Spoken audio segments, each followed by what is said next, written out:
জানেন আমাদের জীবনের সবচেয়ে মজার বিষয়টা কি? প্রতিটা রবিবার বা সোমবার থেকেই আমরা নতুন একটা পরিকল্পনা করি। ভাবি এই সপ্তাহে আর অলসতা না। ঘরটা গুছিয়ে ফেলবো, কাজগুলো সময় মতো শেষ করব। নতুন কিছু রান্না করব, নিজের জন্য একটু সময় রাখ। কিন্তু দিন যেতে না যেতেই সোমবার, মঙ্গলবার, বুধবার, বৃহস্পতিবার কোথায় যে চলে যায় টের পাই না। সকালে ঘুম থেকে উঠে রান্না করা, ঘরের কাজ, বাজার, পরিবারের যত্ন, হাজারটা দায়িত্ব। কখন যে একটা দিন শেষ হয়ে যায় আর একটা দিন শুরু হয় সেটাই বোঝা যায় না। তারপর হঠাৎ করেই দরজায় কড়া নাড়ে শুক্রবার। মনে হয় আরে এত তাড়াতাড়ি আবার শুক্রবার চলে এলো। তখন আমি একটু বসে ভাবি এই সপ্তাহে যা যা করার ইচ্ছে ছিল তার কতটুকু করতে পেরেছি। কিছু কাজ হয়তো শেষ হয়েছে কিন্তু কিছু কাজ এখনো বাকি। হ্যালো, ওয়েলকাম করছে আমার নতুন একটি ভিডিওতে। এই দেখেন না, কথা বলতে বলতে আপনাদেরকে ওয়েলকাম করতেই ভুলে গেছি। তো যাই হোক, হঠাৎ যখন মনে পড়লো আপনাদেরকে ওয়েলকাম করা হয়নি, ঠিক তখনই আপনাদেরকে ওয়েলকাম করে দিলাম। তো যাই হোক, আজকের ভিডিওটা আপনারা একটু মনোযোগ দিয়ে দেখুন। বলি ও ননদি আর দু মুঠো চাল ফেলে দে হাড়িতে, ঠাকুর জামাই এলো বাড়িতে।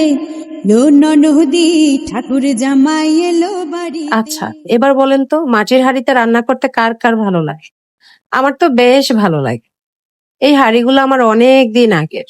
মাঝখানে আমি প্রায় 1 বছর ভুলেই গিয়েছিলাম আমার বাসায় মাটির হাঁড়ি আছে। তো হুট করে এই সপ্তাহে আমার মনে হয়েছে আমার বাসায় মাটির হাঁড়ি আছে আর এই মাটির হাঁড়িতে আমি একদিন রান্না করব। তারপর যেই ভাবা সেই কাজ। তো ভেবেছি আজকে শুক্রবারে আমি একটু গরুর মাংস রান্না করব। এখন অনেকেই কনফিউশনে পড়তে পারেন। আজকে সোমবার, আপনি বারবার শুক্রবার বলছেন কেন? আসলে এই ভিডিওটা ধারণ করা হয়েছিল আমার শুক্রবারে। এডিট করতে করতে আর ওই যে ব্যস্ততার কারণে আমার এই ভিডিওটা আপলোড করতে একটু দেরি হয়ে গেছে। মাটির হাঁড়িতে ভাত রান্না এই প্রথম আমার। এই যে দেখছেন কি সুন্দর করে টকবক করে মাটির হাঁড়িতে পানিটা ফুটছে। আমার ভীষণ ভালো লাগে মাটির হাঁড়িতে রান্না করতে। এখন থেকে আপনারা আমাকে মাঝে মধ্যে মাটির হাঁড়িতে রান্না করতে দেখবেন। আর যেদিন ভিডিও করব সেদিন অবশ্যই আপনাদের সাথে শেয়ার করব।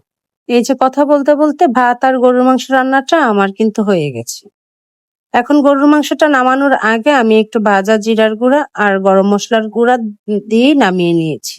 আর এইদিকে কাঁঠালের বিচি আর আলু কুচে একটু কাচকি মাছ দিয়ে চচ্চড়ি রান্না করব।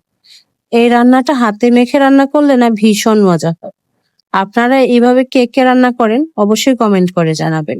রান্নার সময় যেহেতু আমি আর কোনো পানি অ্যাড করব না, সেই জন্য হাতের মধ্যে যে মশলাটা লেগেছিল সেই মশলাটাই আমি হাত ধুয়ে হাঁড়িটা দিয়ে দিয়েছি। যখন এই পাতিলগুলোতে রান্না করছিলাম তখন খুব ভয়ে ভয়ে রান্না করছিলাম, যদিও আমি রান্না করার আগে ভালোভাবে প্রসেসিং করে তারপর রান্না করেছি।